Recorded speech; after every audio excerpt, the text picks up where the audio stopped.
And joining us on the podcast today is Ryan Mitten. He is the Director of Legislative Affairs for British Columbia for the Canadian Federation of Independent Business. Ryan, thank you for joining us today. And thanks for having CFIB on the show. Not a problem. First off, tell us a little bit about CFIB. We know CFIB is a representative body advocating for businesses all across the country. You're the legislative director for the province of BC. So tell us a little bit about CFIB and what you do for them specifically. Yeah, so for your listeners, CFIB is a nonpartisan, nonprofit organization, and we represent 100,000 small and medium-sized businesses across Canada. They're independent businesses, so not publicly traded, independent owners. And typically our average employees are, less than 20 employees. So we're representing small firms, all industries, all sectors, all regions of the country. We represent people, for example, in the hospitality and accommodation sectors, but also in the manufacturing and construction sectors. So people who do both goods and services. So it really is it cuts across all parts of the economy. And we leverage that membership to provide unique data and insights on the state of small business and how things are going in the Canadian economy. And your role with them as the Director of Legislative Affairs sounds very technical, sounds like you're very much involved in the nitty-gritty of the political side, which must be challenging for an advocacy organization. Yeah, so I take our members' voices and I bring them to government. It's a challenging role when any given time of the day, but especially right now when you're faced with a trade war to the south, a really sluggish economy. And that's why it's so critical for us to listen to the actual realities on the ground of small business. And so a lot of my work involves interpreting the data. We're one of the few organizations that still has an on-the-ground presence. We go door to door with our district managers to check on how businesses are doing. We've been doing that since the inception of CFIB, well, close to 50 years ago. And that's been part of our secret sauce, is making sure we can get those unique data and insights and present the nonpartisan, fact-based data to government about what small businesses need to thrive here. And how are businesses doing, Ryan? I mean, things have been challenging. We're some years out from COVID, but it's still talked about, obviously, the impacts of COVID-19 and the lockdowns and various other adjacent concerns and issues really did hit businesses hard. I know certainly in downtown Victoria, you had a lot of government workers work from home. That was deeply impactful for a lot of local businesses, tourism-oriented businesses, or various other food hospitality-related businesses, which you said is a big portion of your memberships. Looking over the last year, you mentioned the trade war. There's a lot we can talk about, so why don't we just start? How are businesses doing, Ryan? That is the question, isn't it? Certainly with COVID, it was a very, very challenging period of time for many small business owners across the country. And that's why some of the work that CFIB was doing was so critical in terms of helping them understand what they had to do to stay open, stay in business, stay safe. But a lot of businesses also took on debt. The CEBA program, many businesses came out of the pandemic still weighed down by financial liabilities. And then we came out of the frying pan and into the fire. 2025, I think, was all in all a year of uncertainty. It was a year of trade disruptions, changing perspectives on global order in the world. And to really put a pin on it, business owners were telling us that they didn't know what was going to change from one day to the next. You check online, you check on Twitter, and suddenly Canada's trade relationship with the United States had changed overnight. And so this created uncertainty, was the big word. And in order to actually track that from a data perspective, what CFIB has is something called our monthly business barometer.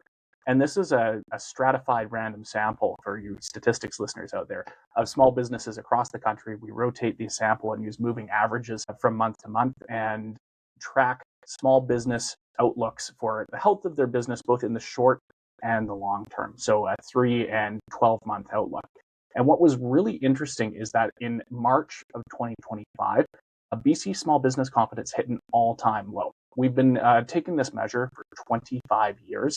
And in the entire 25-year history of us doing this program, not once had business confidence fallen as low as it did in March of 2025. So that's just to give you a picture. It's lower than the financial crisis, lower than COVID, and lower than 9/11. So we really hit a crisis point. And what was quite unique about that was that long-term confidence was what suffered most. In COVID, it was short-term confidence, the 3-month outlook. that was really worrying people. They were looking at the uncertainty from the pandemic. They were looking at their near-term finances. They didn't know if they were going to be open in several months, but there was a general sense amongst business owners that they felt that we would get through this pandemic, we would get through this crisis. But now it's long-term confidence that suffered in 2025.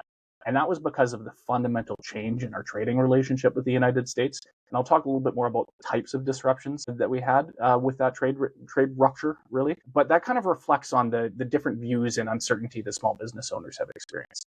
And since then, we've actually seen a steady climb up out of that hole, and we've seen a rebound towards the end of the year of small business confidence. So with 2026, a lot of small business owners are starting to feel optimistic, they're hopeful, but that depends on us not having any more uncertainty in the economic picture. And so, you mentioned 2025, March, the worst kind of business confidence. You said things kind of rebounded at the end of 2025, and now things are feeling a little more hopeful in 2026. Can you kind of explode that open a little bit for us? Because if a lot of my listeners and viewers are probably going to think, okay, well, a lot of that is probably the impact of the tariff war and Donald Trump and a lot of that kind of big personality politics challenges. Is that what it is, and are people feeling more optimistic about that now and in 2026? So trade has definitely played a big factor, but it's not the only thing. And really, there have been cracks in our economic foundation for a long time. We look at BC, it's a high tax environment. It's challenging to do business in if you're a small enterprise, especially one that's newer and still trying to figure out how things work. And that has created challenges. And then the trade war came along on top of that. And that's what really crushed certainty for a lot of small businesses. In terms of how we measure that, our small business confidence index is measured on a 0 to 100 point scale, with 50 being, an equal amount of business owners feel confident or not confident about their prospect of their business over that period of time. So for a lot of 2025, we were below the 50 point scale, which meant more people were pessimistic than optimistic. Towards December, we've actually returned up above 50 points, and BC kind of returned towards its historical average. BC is in most years has been actually a leader in small business confidence, up in the mid 60 point range. But for a lot of 2025, it was below that 50 point threshold, just kind of reflecting the gap from historical norms that small businesses have been feeling. So with our latest January data, we're looking at, again, above the 50 point threshold. Small businesses are telling us there's opportunity, about rebounding, about growth. But there are factors that still hold small businesses back. So we dive into some of those factors. Taxes and regulatory costs are the number one cost constraint for small businesses holding back their growth. And that's why when we talk about trade, we talk about the economic picture. And I mentioned there were cracks in our economic foundation. It's those tax and regulatory costs that can hold businesses back. The whole message of it, or sorry, go ahead.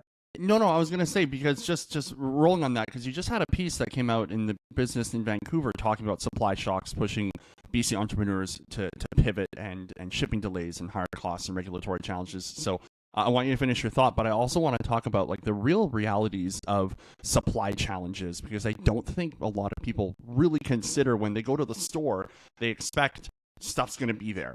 And a lot of businesses really try hard to make sure that their shelves are filled and the supplies that they provide to their desirous customers are there. But sometimes that's a real challenge. So kind of finish your thought there, but then let's dig into your article, because I'm really curious about the supply issues. Yeah. So with the trade war, obviously, one of the big shocks that small businesses felt was the end of the de minimis exemption for tariffs and trade with the United States. If you're a small retail business, for example, the CUSMA compliance, the trade agreement with the United States, is what governed whether you paid tariffs or not. And what happened is the United States ratcheted up tariffs on non-CUSMA compliance goods and ended the de minimis exemption. So if you're a small retailer, for example, you're selling on Etsy, or you're shipping small custom-made products, or reselling, for example, we've heard from a specialty Japanese paper boutique. They sell Japanese stationery. So they're not able to get in compliance with CUSMA because it's not necessarily made in Canada. You can't make specialty Japanese stationery in Canada. It wouldn't be that anymore. So they were hit again by this de minimis exemption. They lost the ability to export products under $800 to the United States. And so this has created a significant supply chain disruption for them. Same goes vice versa, right? Counter tariffs also had a major impact. And so what happened is Canadian retailers, manufacturers, small businesses generally had to pivot their operations. And so we asked them where they were pivoting to. And most of all, they said they were actually coming back within Canada. So they're looking at domestic suppliers to get around those supply chain disruptions. In terms of export markets, again, they're looking at Canadian markets, they're looking at Europe, places where Canada already has free trade deals that are dependable. But that still doesn't mean we're not trading with the United States. The bulk of BC small businesses generally do rely on the US still overwhelmingly for trade. And I don't think that's going to really change, even though we've got this, and I don't want to get too much into the politics of stuff, but we've got this new world order that Mark Carney's talking about, and this new trade relationship with China, apparently, and lots of new things moving. But look, my general idea about this, and you can muse on it if you like, is, we have a historic relationship with the United States that cannot just kind of be brushed away because you have some challenging personalities, and obviously there's a desire to diversify, but it would be naive to think that you can just change such an integrated market relationship like that, even in 5 or 10 years. I mean, there's history there, there's reciprocity there, there's a lot of familiar relationships. So my impression is that we have to find ways here to make sure that businesses, regardless of what happens kind of at the national level, are buffered from the challenges of those kind of external forces on them. Would you agree?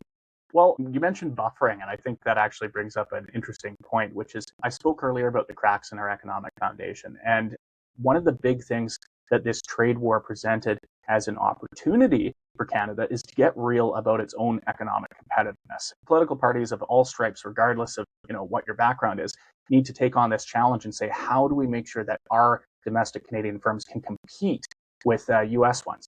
And we actually decided to look into that. And so we launched a study called Uneven Ground.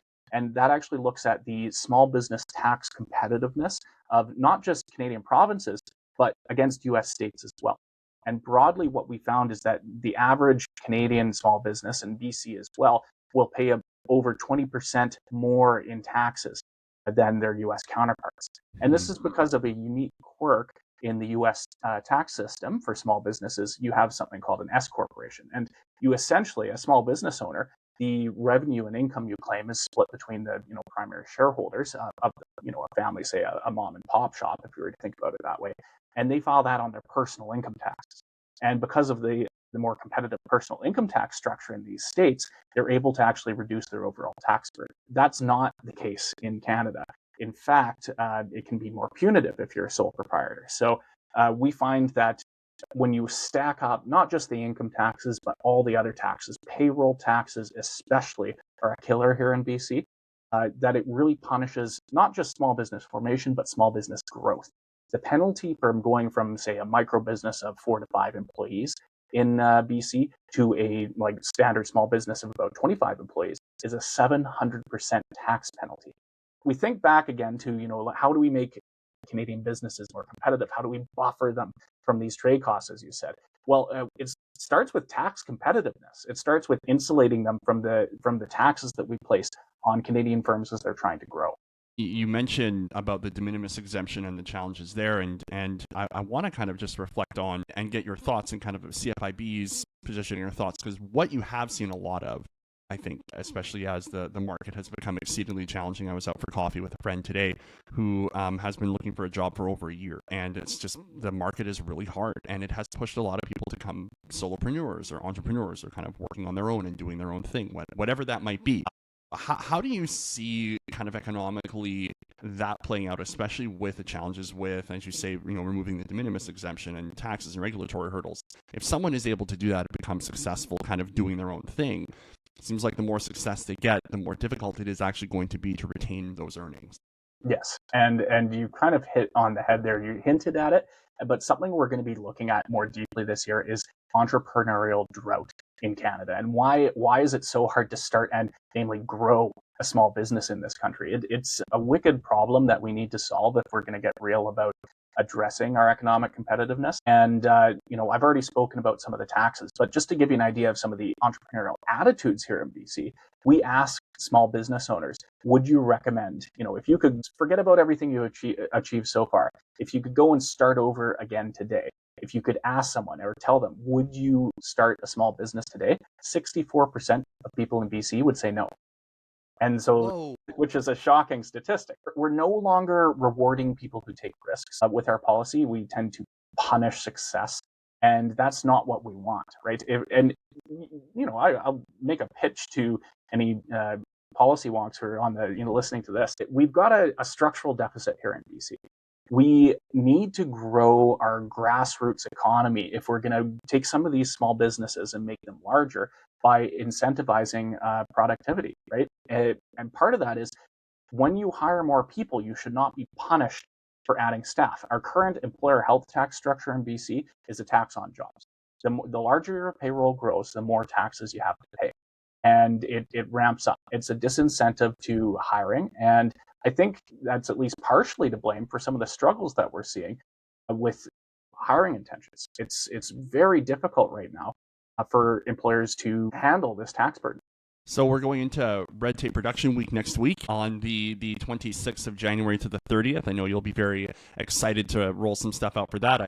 I know we'll all be very excited to watch, but we talk about things that immediately the province of British Columbia can do. Obviously, reducing red tape is big, but if you had 3 or 4 policy proposals that you could deliver right now and say, look, province, do these tomorrow, economy is going to get better, small business is going to have a better time of it, generating, keeping more of the revenue, hiring more, which is what we want.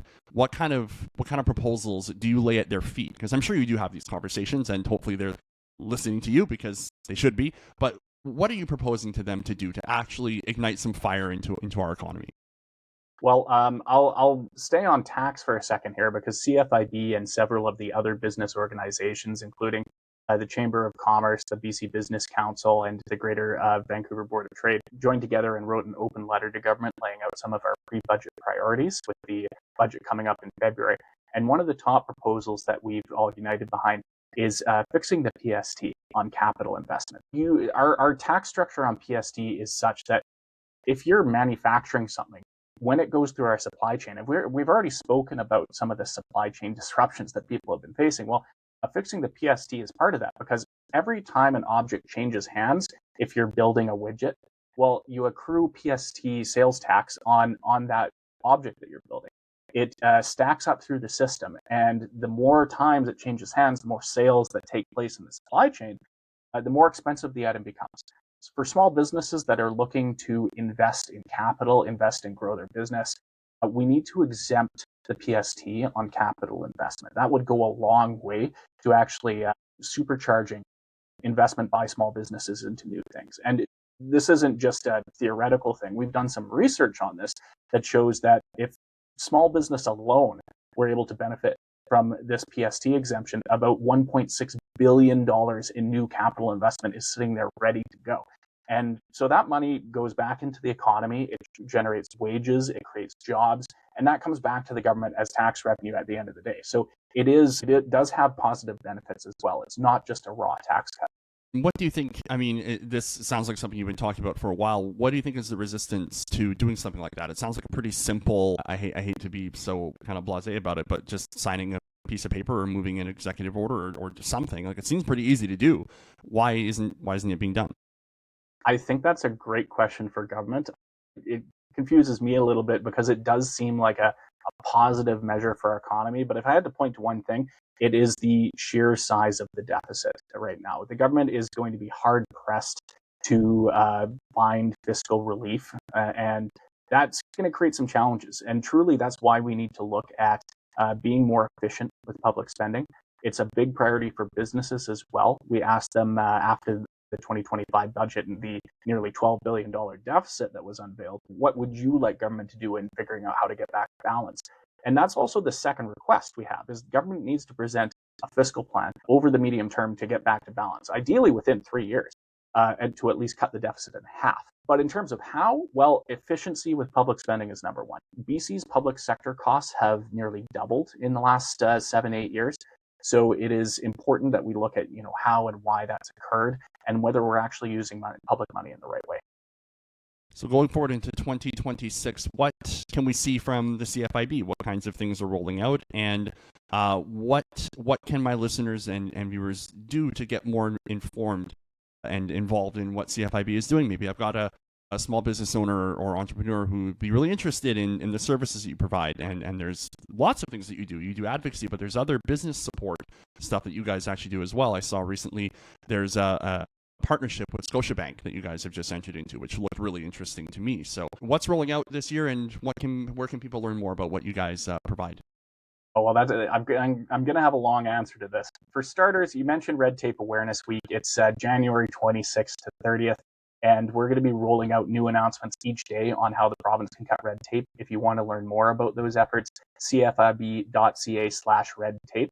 That's a really easy way to find out about the campaign and to support it. Some other things you can do is check out our other services. So we, in addition to our policy advocacy side, for which I'm responsible, we also have a business resources and HR Now service. So, I spoke about red tape. I spoke about some of the challenges that businesses are facing. If you're a small business and you're experiencing those challenges, CFIB members get a dedicated concierge support service for HR problems.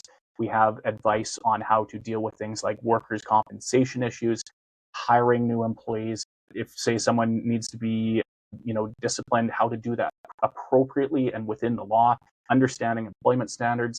These are all things that we can help out with, and we do.